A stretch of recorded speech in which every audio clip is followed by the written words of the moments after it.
Меня зовут Виктория Андерсон, я специалист позитивной психологии, женский коуч, основатель школы осознанного питания Nordic Balance и диетолог.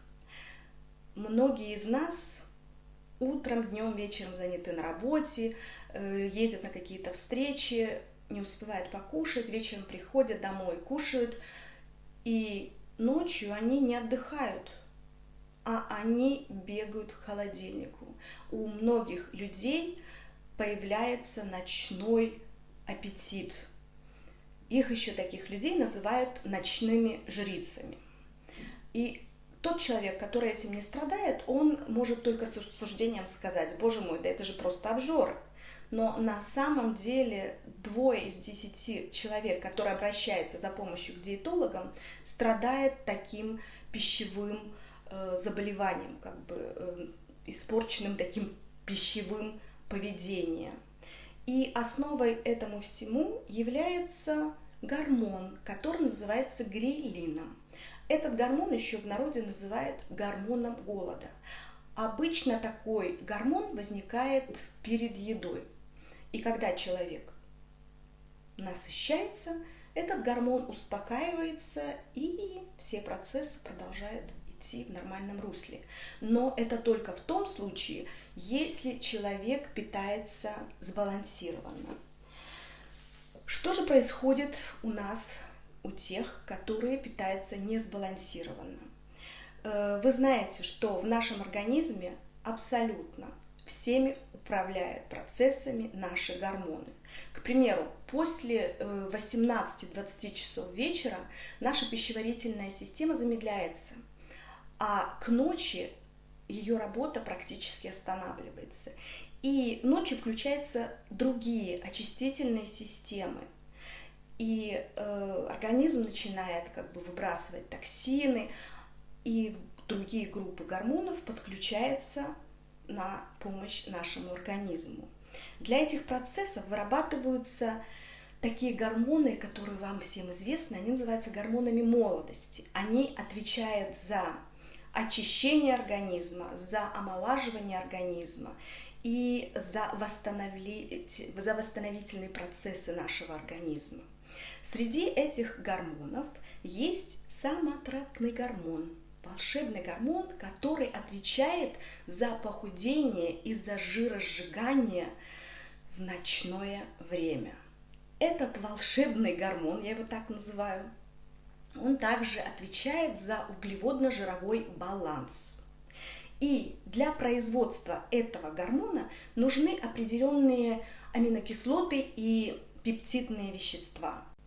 Это значит, что если в течение дня вы питались неправильно, то к вечеру этих аминокислот и других веществ в вашем организме будет недостаточно, а выработка соматотропина блокироваться будет.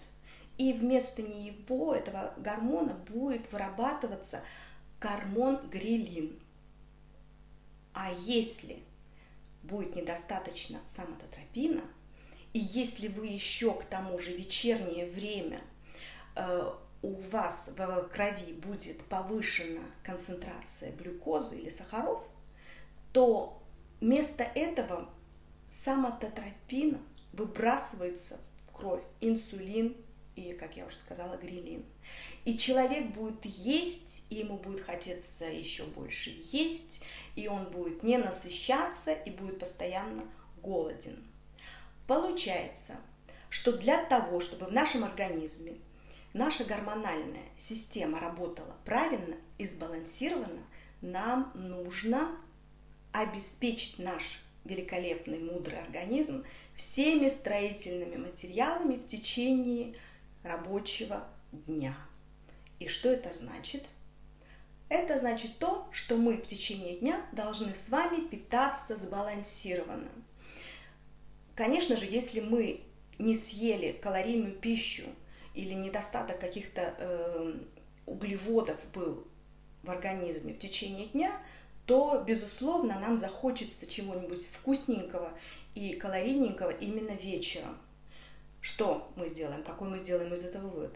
Конечно же, нам нужно скушать калорийную пищу в течение дня, иначе ваш организм непременно будет об этом просить вечером. Если вы в течение дня съели достаточное количество белков, жиров, углеводов, витаминов, минералов, то ваша гормональная система будет работать правильно и сбалансированно. Поэтому нам необходимо всем этим запасаться в течение дня. И, конечно же, кушать правильно. Вы должны питаться не 2-3 раза и на ходу, и, может быть, перескочить или забыть какой-то один из приемов пищи, а вы должны питаться, как я всегда вам говорю об этом, 5 раз в день. Завтрак, обед, ужин и 2 перекуса. Когда у вас будет интервал между приемами пищи 2-3,5 часа, ваша пища будет качественно перерабатываться и усваиваться. А если же вы будете редко питаться, то вы будете откладывать, ваш организм будет откладывать жиры про запас. Я всегда вам говорю, ешьте, и вы будете худеть. Если вы хотите похудеть, то ешьте. 99% ночных обжор именно те люди, которые недополучают каких-либо веществ в течение дня. И, естественно, вечером обязательно захочется что-нибудь покушать. Несколько советов для тех, кто не может побороть эту пищевую зависимость. Если это чувство голода к вам все-таки приходит, то, пожалуйста, кушайте ни в коем случае не углеводы, не быстрые углеводы, ничего сладкого. Иначе эти углеводы непременно отложатся, как я уже раньше сказала, в жиры. Скушайте что-нибудь белковое или какую-то клетчатку на ужин. Эти овощи могут быть термически обработанные или сырые. Совместите эти овощи или салаты с какими-то белками в виде яиц, птицы, мяса какого-то. На пищеварительные процессы уйдет для вашего организма где-то 3-4 часа. И вы, конечно же, успеете, ваш организм успеет переработать эту пищу, и вы не успеете проголодаться перед сном. Будете спокойно спать, и вам не захочется ночью встать и пойти еще раз покушать. Попробуйте не сидеть за компьютером, не полуношничать до 2-3 часов ночи. Если это происходит, то, конечно же, опять же, мы проголодаемся из-за того, что будет большой промежуток времени от последнего приема пищи. Друзья, следите за своим питанием, кушайте вкусно, красиво и старайтесь менять свои пищевые привычки. Это так просто. Приходите к нам в школу Nordic Balance, мы всему этому учимся, обучаемся, стараемся, ломаем наши какие-то привычки, которые тянутся с детства, стройнеем, молодеем и хорошеем, ну и, конечно же, здоровеем. Дорогие друзья, помните, что мы едим, чтобы жить, а не живем, чтобы есть. Если вам понравилось сегодняшнее видео, ставьте лайк, подписывайтесь на мой YouTube-канал, задавайте вопросы, пишите какие-то свои комментарии, как я всегда подчеркиваю, если вас интересуют какие-то другие темы, тоже пишите, я с радостью разверну эти темы и расскажу им вам в следующих своих видео. Ну, а на сегодня с вами я прощаюсь, с вами была любящая вас Виктория. Всем вам благ, здоровья, любви и радости.